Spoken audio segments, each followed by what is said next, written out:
Hello, this is Jess with her Mood Mentor, and today I'm meeting with one of my one-to-one clients, Lou. She's here to share her PMDD story with us, and we are so excited to hear. Lou, thanks for being here. Thank you, Jess.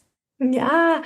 So let's just dig right in. I would love to hear what it was like for you living with these symptoms, how long you were experiencing these symptoms. Specifically, we're talking about hormonal mood symptoms, PMDD symptoms, but what was that like for you um, leading up until we met?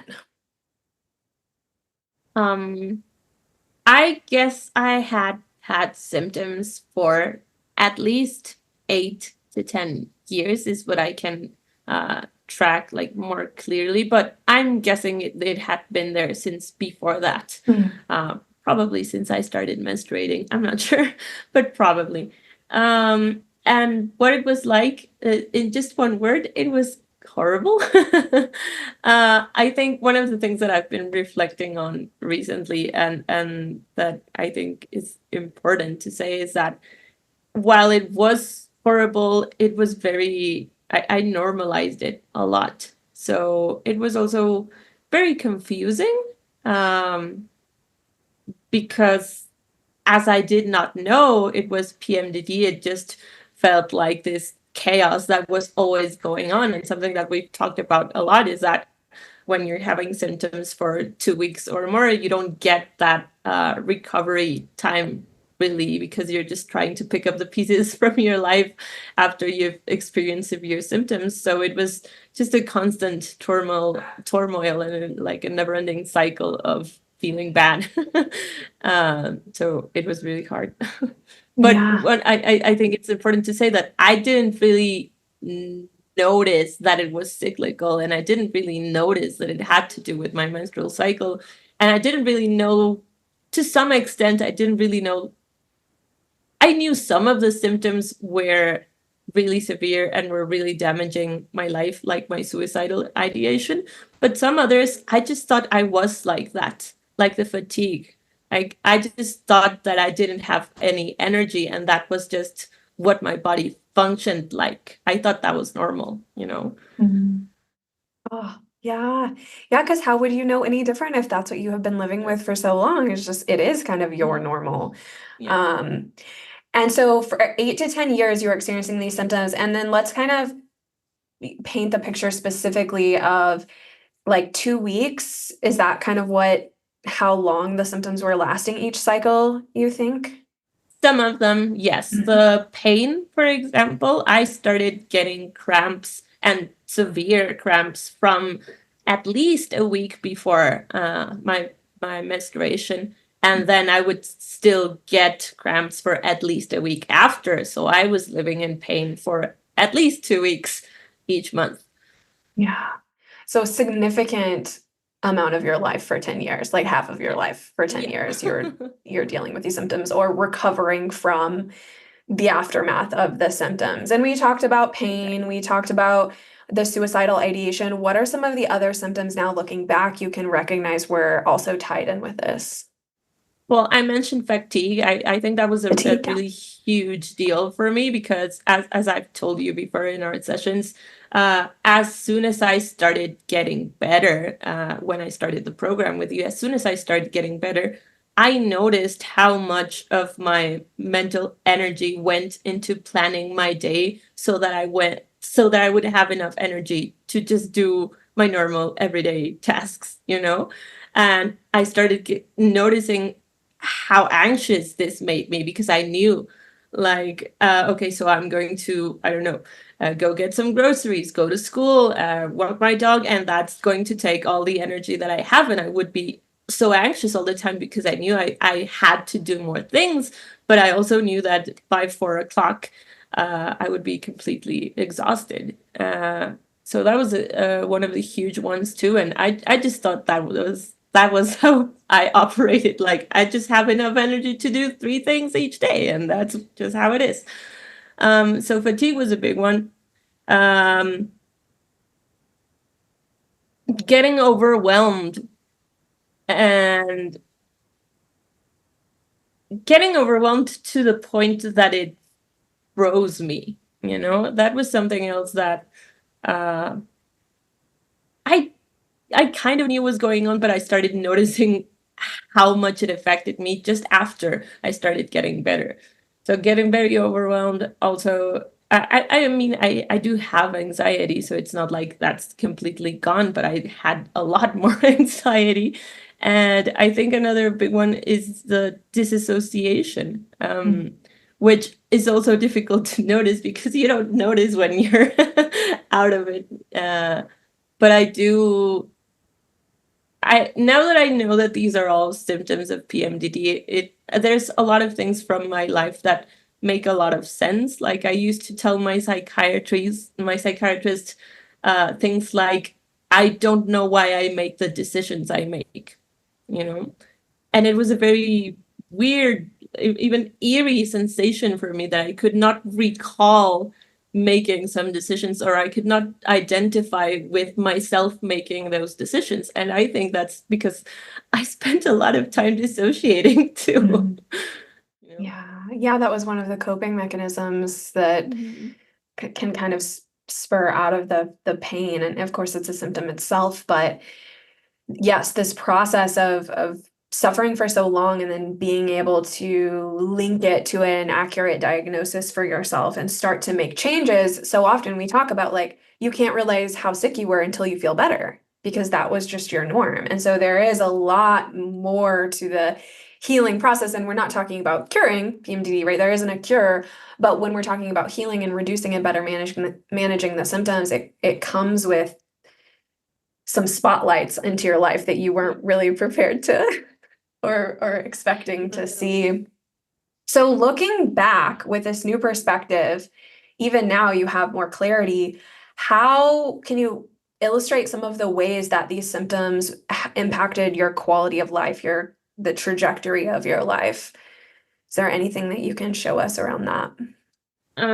I, it's difficult to pick the things, because I think something that is sometimes really hard to explain to me is that it's not like task specific or like event specific. PMDD is not like, oh, I feel bad, so I'm not in the mood to go out, or I feel bad, so I'm not in the mood to eat certain things, Of course, it does affect what you eat, how much you go out, but it's an all encompassing event, that affects literally everything in your life. But I think a few examples that I could give uh, is on how it impacted my relationships on one side, and on the other, my studies. Uh, I'm not going to put everything on PMDD. There's been some events in my life which have prevented me from finally getting my degree up to this point. I've been in college forever. It feels like forever. And there's been stuff in my life that like I've had to work. There's been stuff, but PMDD has uh, made it very hard for me. Had made it hard for me to believe that I could finish my degree because I had gotten so used to experiencing, I'm just going to say failure to some degree, and experiencing this repetitive process of starting something and not being able to finish, starting something and being too depressed to complete it, and starting something and being too distracted to complete it. And I think that the repetitive process of PMDD symptoms, and also like the mental health chaos that this produced, and that I kept telling myself that I just wasn't able to complete things and I wasn't able to finish, and I just like um I was just telling my mom a few weeks this, that I feel like I just this year, for the first time in at least 8 years, I've allowed myself to dream about stuff, That wasn't possible for me before. And that's one of the reasons that I haven't been able, and I'm going to start crying.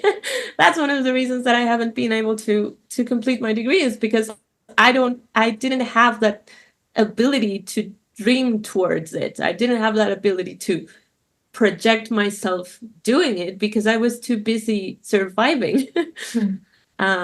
So that is one of the huge impacts I think PMDD has had in my life, and that I feel so happy that I'm finally getting to heal it and to repair it. And now I do believe that I'm going to finish. I am taking the steps necessary to finish it.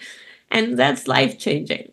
And it's not like I know that my value is not tied to finishing or not finishing. It's not tied to um, my education, but it feels good to believe that I can, and then I can look forward to it. And that is something that I can make true for myself, which was something that I couldn't do for years. And I was trying. I was honestly trying so hard, and I was struggling. And I knew it was not in, like, it was so disorienting because I know I'm smart. I believe myself to be smart.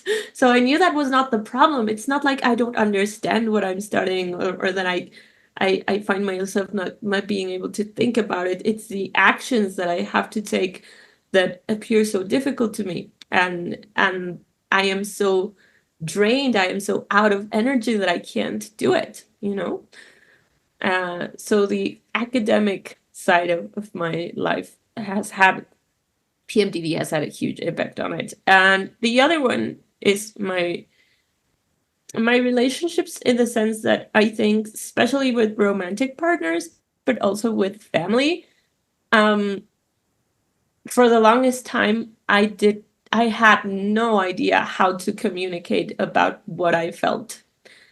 When I started going to the psychiatrist, and then when I started getting to therapy, that kind of gave me some language, some terms to try to refer to my experience, but some of them were off. Some of them were still uh, like I had this intuition that they were not hitting the mark. They were not precise regarding what I was feeling, what I was going through.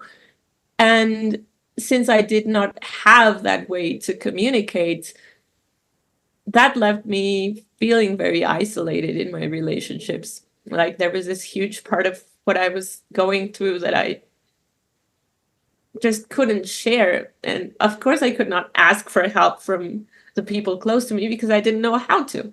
And it was too dark, especially the experiences having to do with suicidal ideation. Of course, it was very hard for me to, I don't know, tell my mom about that, like I didn't want to scare her. So it was very isolating. It was very lonely. And for many years, I felt like there was this whole aspect of my life that I didn't even think about it. I just learned to not share it. I just learned to keep it to myself. But of course, when you're very close to someone, there's no way that you can keep PMDD symptoms hidden forever. They get to see them. There's no way around that. And I felt very ashamed about that. I spent a lot of time worrying about my roommates or my boyfriend seeing me like having an episode, seeing me severely depressed, or seeing me having suicidal ideations, or seeing me just completely out of control, because that's how I felt, out of control. Um, so I think that while I am very fortunate to have very loving people in my life, and many of those relationships have survived these past 10 years, thank God for that. It took a toll on some of them too. And with my mom, for example, I think we are just now starting to get back the open communication that we had when I was a kid, and that's been very lovely. But I did lose some of that in part because of PMDD. It was a huge part of me not communicating with my mother, not being able. I had no idea how to share something that felt as dark and as what I was experiencing with PMDD. Wow, thank you so much for sharing that.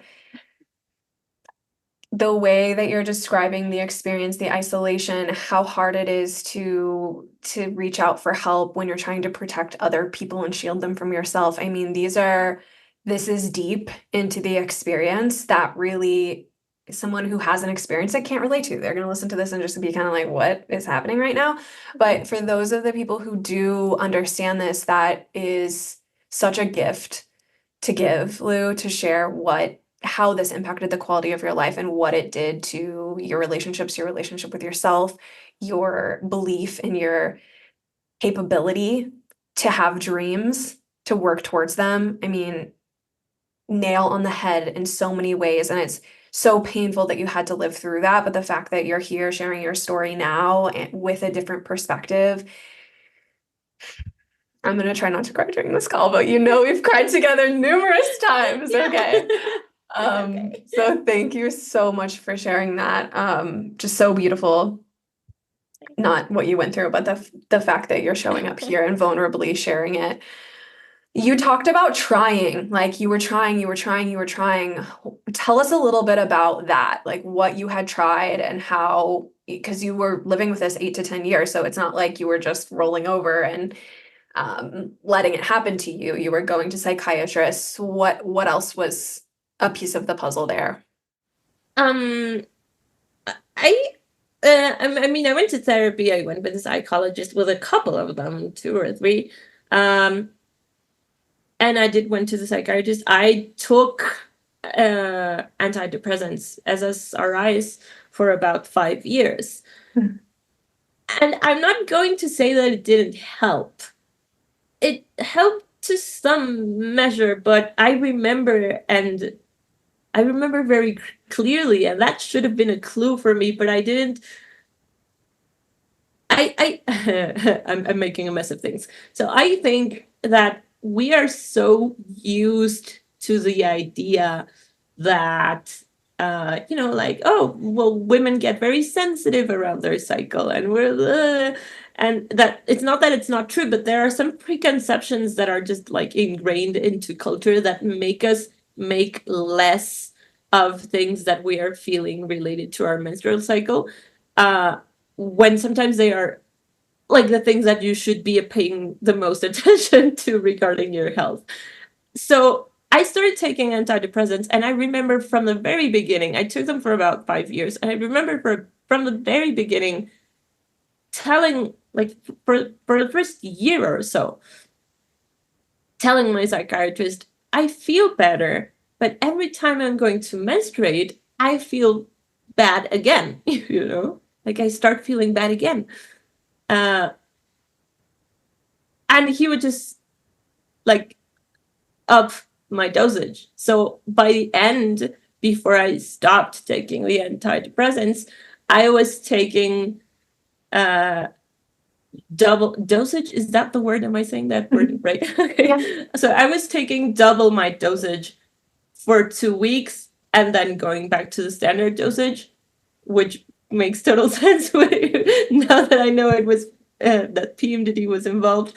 So I would up my dosage 1 week, 2 weeks before I was going to start menstruating, which was very hard to do because I was not completely, I lost a lot of my regularity, both with the antidepressants and then with an IUD. So it was very difficult to track when I was, and I didn't pay that much attention to it, honestly, either. So it was difficult to track when to start taking them. But I was taking this like high dosage, low dosage, high dosage, low dosage for about maybe a year or two. So I always had this. It's crazy because I knew that this was going on. I knew that my symptoms returned when I was going to menstruate, but I did not make the link. Like I did not have that frame of reference to, well, could it have to do with that? Could that be uh, uh, on could the origin of the way I'm feeling be actually related to that, and not just because I thought about it as a consequence of everything feels worse when you're going to menstruate. So that's normal. So I do have depression and anxiety because that was my official diagnosis, and it just gets worse when I'm going to menstruate. And so while the SSRIs kind of kept some things under control, I never, it's not like I felt completely okay. And some of the symptoms definitely didn't go away, and there, I think a lot of the time, rather than addressing, well, the root of what was going on, there was just this like superficial numbness around it related to taking the antidepressants, which helped me because it allowed me to function. But once I stopped taking them, 3 months after I stopped taking them, I had a complete breakdown, and that was what, and maybe I'm getting ahead of myself in the story, but that was what made me seek for a different approach. And that was what eventually led me to you, that I got very scared when I had this breakdown because I thought I was okay. I had done a lot of therapy and I had gone through a lot of my issues, and I discussed stopping the medication with my psychiatrist, and he agreed that it was a good time to try it, and I was so on board with stopping the medication. I was like, I'm okay, I'm gonna stop doing this, and it's all going to be okay. And for me to just have all my symptoms return in their most severe form just a few months after stopping the antidepressants was really scary, because I thought, like, what's going on? I've done so much work, with my mental health. Uh, am I going to have to take the medication for all my life? Am I not able to function with it anymore? And that was very scary for me, because there's I didn't know if I was going to have access to it forever, and I didn't want to feel like I just depend on this to live Yeah. now, So that was very, very scary. Well, and we did so much work with your core values throughout this process because it's built in, and autonomy was one of your core values, right? Being able to care for yourself and show up for yourself and move through life with agency around your body, that was a core value. So it ties into this the SSRIs. Something I want to just insert here that I think is important to share is that there can be withdrawal symptoms from an SSRI, especially when we're on them for years, because they're really designed to be used for the short term. And a lot of times that isn't communicated of like, hey, we need to titrate off of this. We need to monitor your symptoms. And we need to be aware that surprisingly many of the withdrawal symptoms from SSRIs are the same as PMDD symptoms. So if we're not educated on that, which I'm curious to hear if there was any education for you around that. Yeah. No. So that can be playing into this too, even 3 months later, right? Because you had been on those for so long. And so there's so many factors, and we love looking at the nuance of it, don't we, Lou? But I just want to throw that in there for anyone listening too, to keep in mind if at any point that is a value of yours and you want to come off the medication, to keep an eye out and look for support around withdrawal symptoms. And the resource I would recommend is called Outro. OUTRO. It's an organization that helps people safely taper off of these medications, because many of the people who are prescribing them, the vast majority, don't have education on how to get you off. They're not aware of the risks, and it's very, very risky. Suicidal ideation is a major risk coming off of antidepressants because of those withdrawal symptoms, among other symptoms. So, not totally related, but a little bit related, and I wanted to throw that in there. That's good. Yeah. So that was going to be my next question, is kind of what initiated you into seeking out support. And so it was that kind of episode, we can call it, a few months after coming off of the antidepressants. Um, Yeah, my it was next, that. But I do want to add something. It yeah. was that, but it was also that I had this intuition like this can't be possible. It's not possible. I always had this intuition that said it's not possible that there's no cause for this. Mhm. Like it just came out of nowhere and I'm not able to do anything about it but take some meds. It didn't make sense for me, and it had been a while since it didn't make sense. So, and Yeah. I was very desperate. So, yeah. Well, but that's that like smart, you're talking about how smart you are, and you are because you're able to critically think. And a lot of times when we're desperate, we're not able to critically think. But the fact that you are able to be like, there has to be more to the story. There aren't only two options, right? This isn't like solving my problem in the way that I need it to. And so what else? What else? You keep asking, you know, peeling back the layers. So let's next talk about moving into that integrative approach that we took. And I'm curious what you can share around that. Um, Kind of how it was different for you, what changes you noticed, if any. Yeah. How did things um, shift? One thing that I've told my friends a lot about working with you, which has been just awesome, is that I was very attracted to the nutrition part of it. That was very appealing for me. And I was like, yes, let's do it. I'm going to change how I eat. I'm going to stop eating whatever is making me sick, and it's going to be great. And I had this misconception that I wasn't going to have to deal with my trauma anymore. Like we're going to address the physical side of it and it's going to be great. And because I was so tired of going to therapy too, like I was tired. But sometimes I don't think I had addressed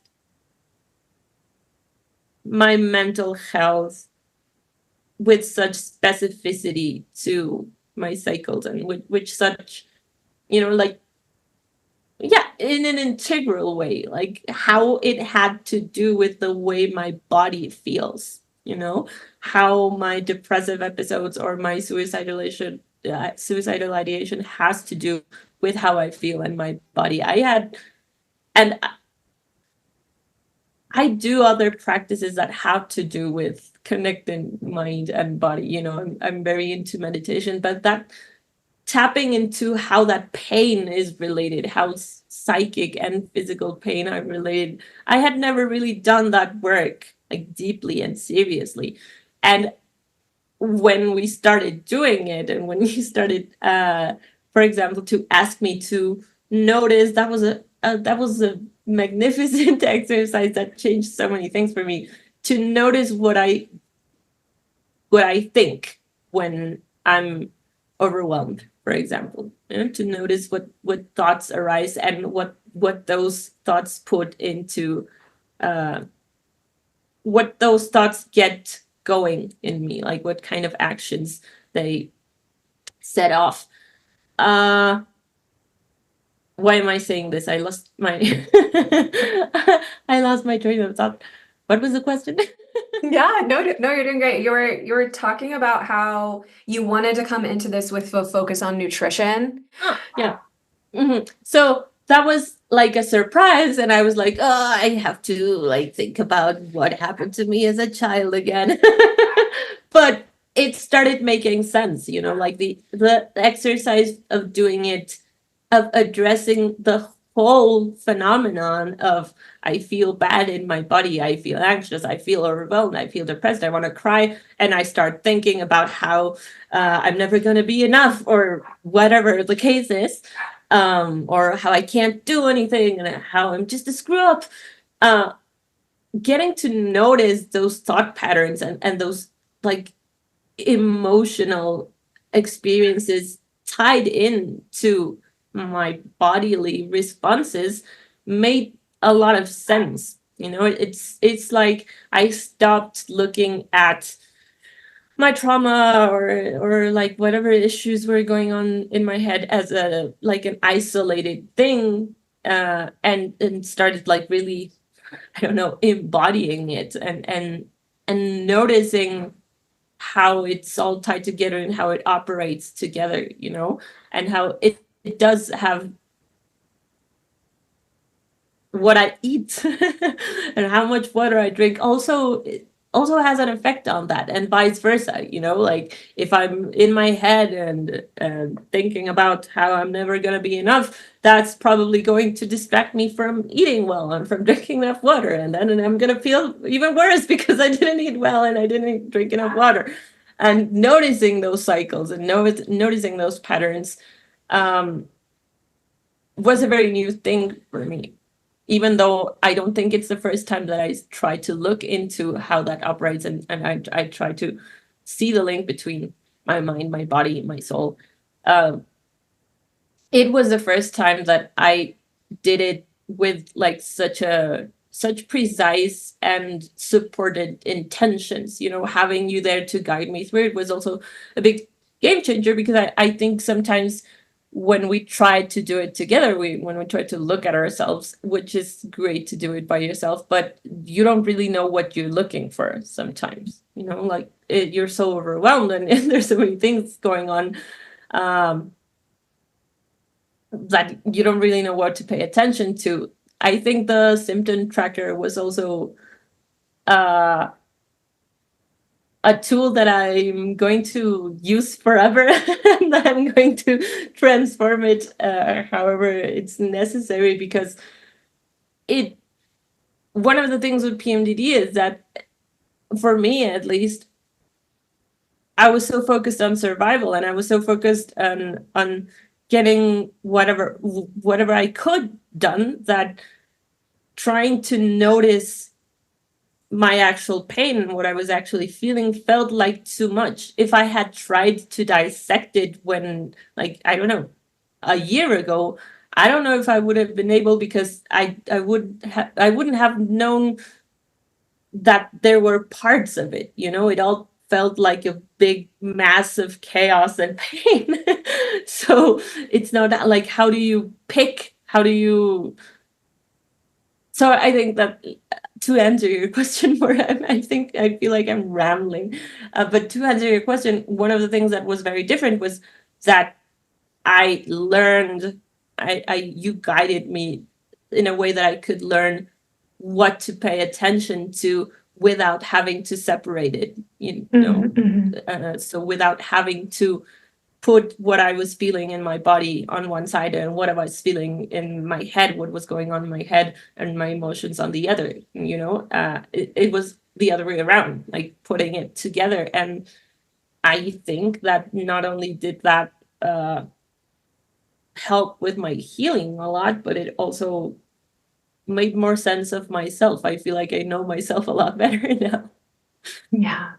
Yeah, we can't really separate the two. And you're right, when you're in it, it's so hard to even know where to start, where to go, what are the components. This process just is a blueprint for you, where no longer do you have to figure it all out. I mean, it is reliant on you because the process is personalized to each individual. Everybody has different goals, different symptoms, different health histories. And so we're kind of, we're using the process as a scaffolding, but the project is that, that we're working on is each individual. And that was so helpful for you and is so helpful for anyone going through something like this, because you just can't sort it out all on your own, and you can't sort it out by just focusing on the mental health aspect and just solely focusing on the physical aspect. It has to be addressed together. And I love that that was something that was so impactful for you, because I don't see how else you can get to this place where you are now without integrating the both of them. Like, you had tried kind of doing it separately in the past. I had tried doing it separately in the past. It doesn't really work. There's, like you're saying, there's a physiological and a psychological component. We have to bring those together. So tell me a little bit about the obvious, like, shifts in symptoms, or like what did you notice coming out of this 3 months of targeted action towards reducing and better managing your symptoms, what has changed specifically? I'm no longer in pain.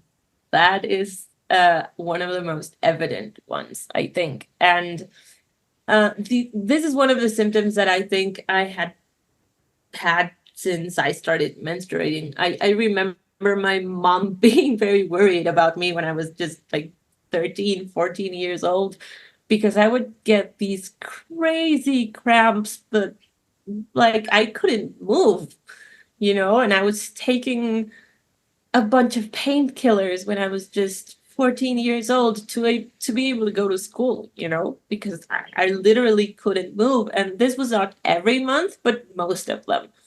Um, so I haven't gotten those since I think since the first month we started working together.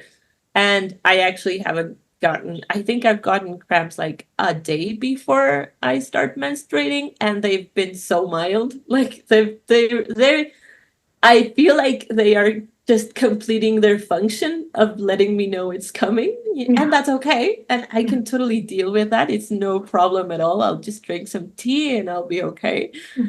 I remember the first month that after we started working together, when I got my period and it came without pain, I cried, you know, because it was such a surprise, like that it had been so long. I could remember a few times that it hadn't happened before, and I think I shared this with you at that time, because I remembered that it had happened for me a few times where I got my period without any pain at all. And I was so surprised then. And I was like, what happened? Those other times I was just surprised, and I said, what happened? Because I didn't know what I had done right. So I wasn't able to repeat it, And this time it was completely different, because I got my period, I had no pain, but I knew that it was thanks to something that I had done, and that I could keep doing it, and I would get my period again without pain. And I never imagined that could happen, because that's just the way it's been ever since I got my first period. So I think that is definitely the most like tangible difference for me. But there are things that are more subtle, perhaps, and that are not as visible from outside, but that for me are huge. Like how much energy I have. I don't have to spend because this is a crazy cycle. Like I had so little energy that I had to spend a lot of energy planning my day so that I wouldn't run out of energy. So that took a lot of energy from me too, and I don't have to do that anymore. And I find myself wanting to do it. I find myself worrying about if I'm going to have enough energy to do something. And then now it's funny, I just laugh at myself and I'm like, chill, you are going to have enough energy. It's okay. But I can do that, I can reassure myself that I am going to be able to go through a day without feeling exhausted after I've done just a couple of things off my list. Uh, and that's made me so much calmer, and that's made me, what I said at the beginning, that's made me be able to dream again, because I can see myself dedicating my time to something long term, and I don't have to be worried anymore that I'm going to run out of energy midway and not be able to finish it, Mm-hmm. Yeah, that's such a game changer. I remember you telling me like I'm taking on another job, like a part-time job, because I have the energy to do that. I'm like finishing papers. I like went out in the afternoon to go grocery shopping. Like that never happens. Crazy. No. Yeah. It doesn't. Yeah, this happened to me again, and I'm almost sad. It's crazy what I'm going to say now, but sometimes I'm almost sad that I know I'm going to get used to this, because I know I'm going to keep healing, and I know that this is going to become my life. And sometimes I'm sad but I want to enjoy it. I'm getting like pre-nostalgic. Just last week, I I registered for a workshop that I came across, and it was very spontaneous. And like the lady that was giving me the information said, "Oh, we have a workshop in 2 weeks," and I was like, "Yeah, I can do that." And I just did it. I paid for it. I left the place, and then I felt so warm inside me. Like I just did like this very spontaneous planning, uh, and I just committed to come in and stay for 5 hours in this place doing something that I love during a Sunday, which would previously have been a day that I would not have signed up to do anything for, because I knew that that was my day to recover from the shitty week that I had. That was just the way it was. Uh, and I felt so grateful. It was just this very tiny thing, but that I felt like I can do this now. I can just project myself and imagine myself going somewhere and doing something, spending some time in it, and not be extremely anxious about if I'm going to wake up. And I would never have paid for something so carelessly before, because I would have been worried that that day would come and I would wake up and be like, there's no energy today to do that. I'm not going to be able to go because I feel like crap. And I'm crying and I can't stop crying and I can't get out of bed and I can't even get up and go to the shower today, take a shower. And it's like each time it has happened to me now, I want to remember it. Like I want to keep being grateful and just remember that I I made this happen. It didn't just fall on my lap. I made this happen, and I'm able to keep getting better. I don't know if what I'm saying makes any sense, but It does, Lou. That's so beautiful. And it's so beautiful that you have that recognition in the moment and you sat with that warmth, because that's new. And you're right, it will kind of become the norm, but you don't have to forget how far you have come in the process. Because you viscerally, like right now, it's just shifted. And so you're so in touch with that. And there's a grieving process that comes along with that too, of like, wow, like I couldn't sign up for something I really wanted to do on a Sunday for years. Like, not normal, not okay, really sad and painful to look at that and see that that was the reality. But then to see how it has shifted now in really a short period of time is something to be so proud of and something to covet that warmth and celebrate, because you did do it. And it makes you question, like, if I could do this, what else can I do? Or even what can I not do? Because that was such a control piece in my life. Like every decision that I had to make was based on, am I going to be able to do something or not? Can I show up or not? And the answer is 80+% no. Like that's a cloud that you're living under that, shadows everything in your life. And so for that to start to break up and start to move apart, and for you to be conscious during that whole experience, it's quite a spiritual experience to go through this and come out the other side and to feel like I am healing something that held me back for so long, and I'm becoming the person that I knew that I could be and that I wanted to be, and will continue on that. I mean, it's so like I want to cry. I'm getting the goosebumps. It's so magical.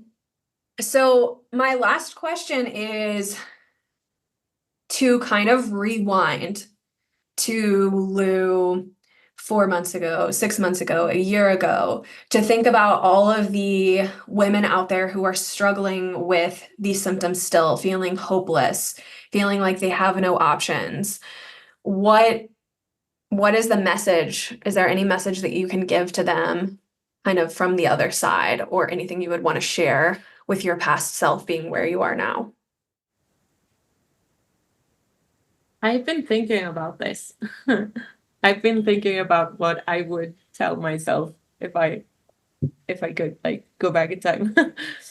um and I don't know if it's going to be relevant for every woman experiencing PMDD, because I think the experiences are very different, and we all go through it with a different mindset, but maybe it could be relevant for someone going through it with a similar mindset to me. I I think I've said this today already, but if I haven't, whatever. I came to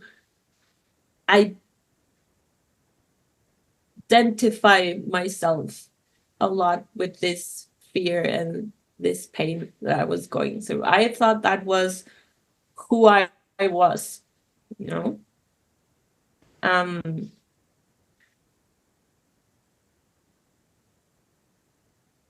and sometimes I think about it and I really want to give myself a hug, you know? I want to go back and tell myself that it's going to get better and that that's not true. That's not who I am, you know? And I guess that's what I would want to say to someone going through a similar experience, is that you are not your pain, you know, and the pain can go away and you're still going to be there. Because I feel like traumatic experiences on which PMDD just it goes on top of it, sometimes confuse you into thinking that that is your identity, you know, that all the things that you haven't been able to do, or all the things that you're struggling have to do with who you are as a person, you know, and that's not true. And there's so much beneath it, and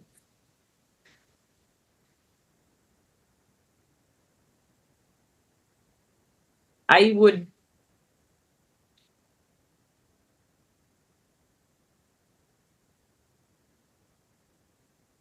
I don't know, I would like to like turn it around for myself sometimes, you know, like if I could go back and tell myself this, I would try to encourage me to look at it from the other side, and say, you know, who you are is that you're doing so much to go through this, you know, to live in spite of this. I used to think that it was very, I was very ashamed and I was very sad. So I used to think that I yeah that my experience was something that I had to hide, and something that uh, I had to keep just to myself. But now I think completely the opposite. You know, I think that it's amazing to see. Not that it's good, it's not positive at all that I or anyone went through this. It's not. I wish we didn't have to, anyone. But it's also amazing that I stayed alive for so long, and that I kept going for so long, and that I still seeked help, and that I think it's like this just um manifestation of the will to live. You know, life finds a way, and we want to live even when we think we don't. Even when we think we don't, there's this like unstoppable force of self-preservation. You know, there's this thing within you that tells you, no, but I do want to live, and I do want to be okay, and I know that this is not like my fault, and this is not how I have to live. Even when you don't know it, there's this thing inside that just keeps you going.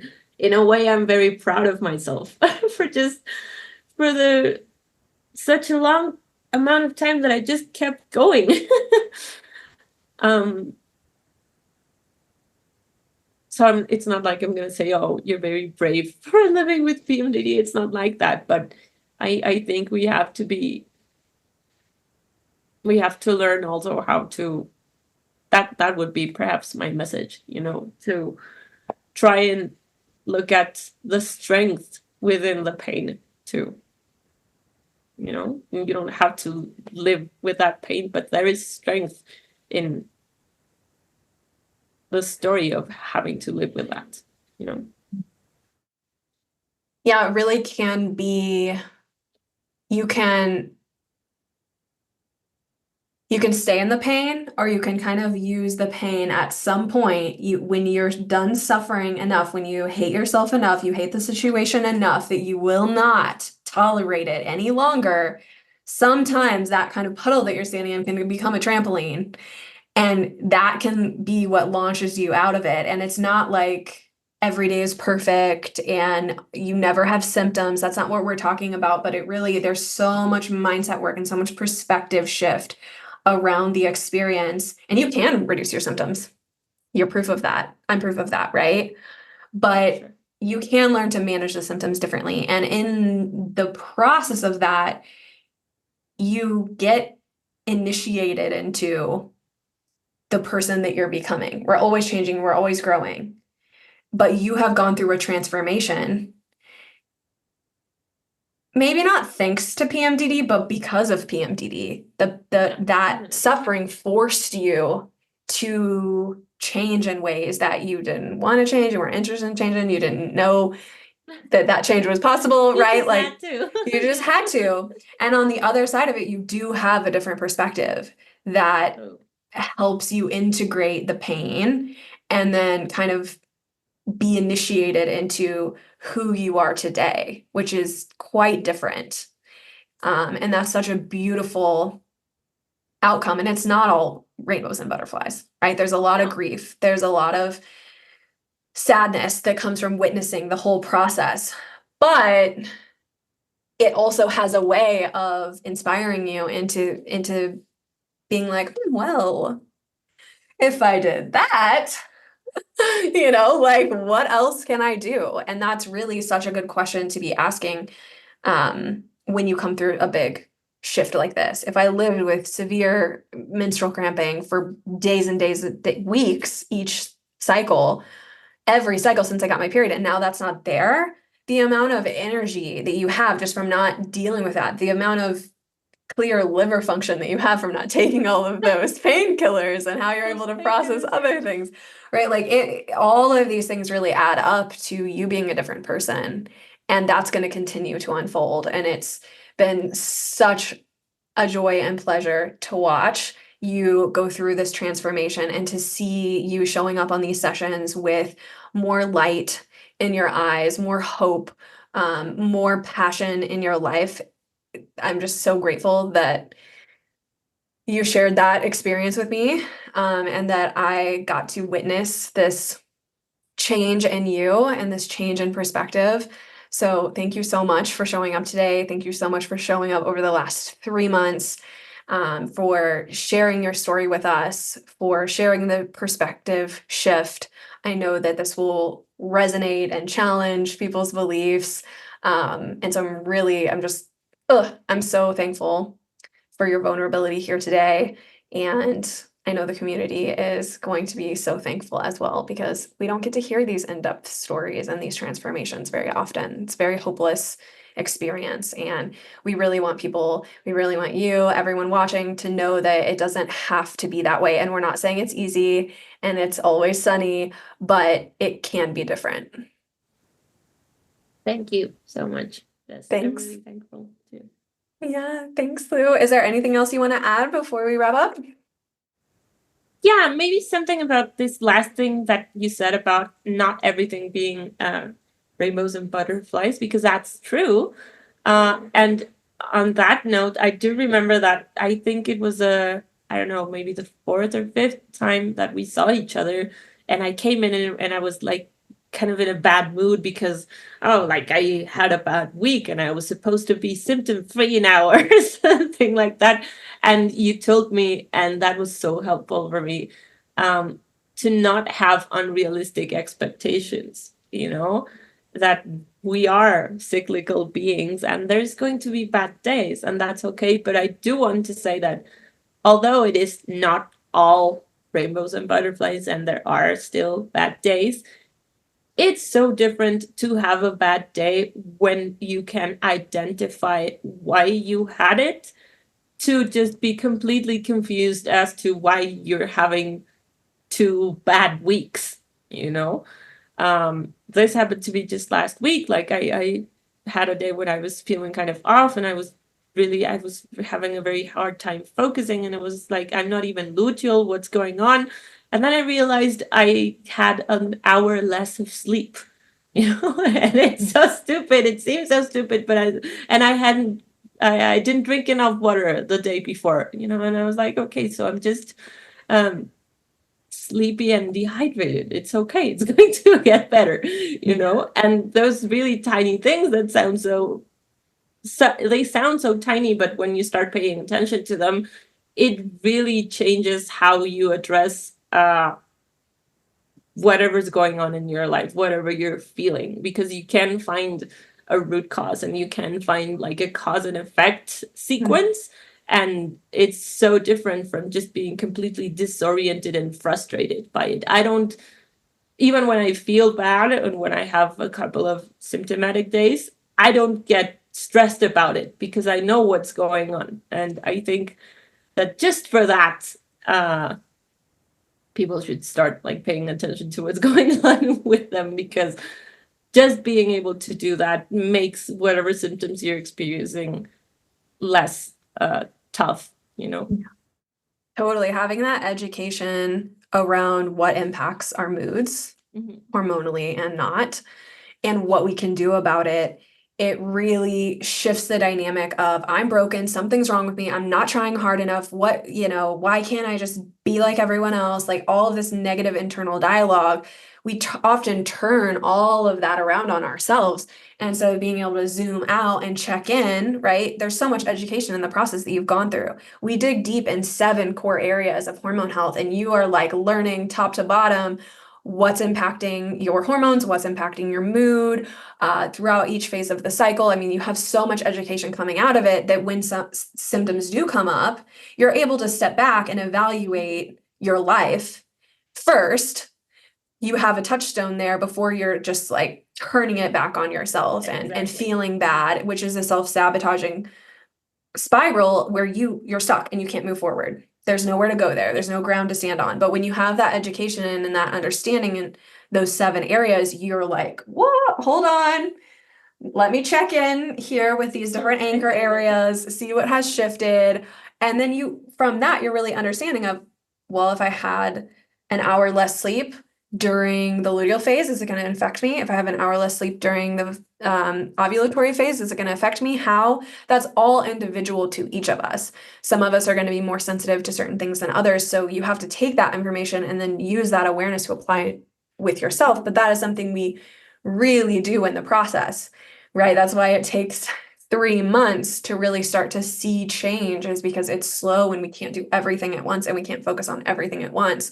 So really being able to personalize it to you, ask those questions, collect the data, revise, not revise the data, but like reflect on the data. We do so many data comparisons from the beginning to the end. Each session we're looking at the data. It's honed, and that blueprint for you allows you the space to clearly be able to have that reflection and start to learn, oh, hydration is a really big anchor for me, I can tell. And I'm probably going to be more sensitive to it during luteal because I'm more sensitive to everything else. Totally different conversation, Lou, than like, I want to die. I'm just terrible at everything. I can't take care of myself. What's wrong with me? I'm broken. That's everything's my fault. yeah, totally different way to look at it. Yeah. So love that you share that. Okay, Lou, thank you again. Thank you so much. It's been such a joy, and I'll see you soon. See you. Bye.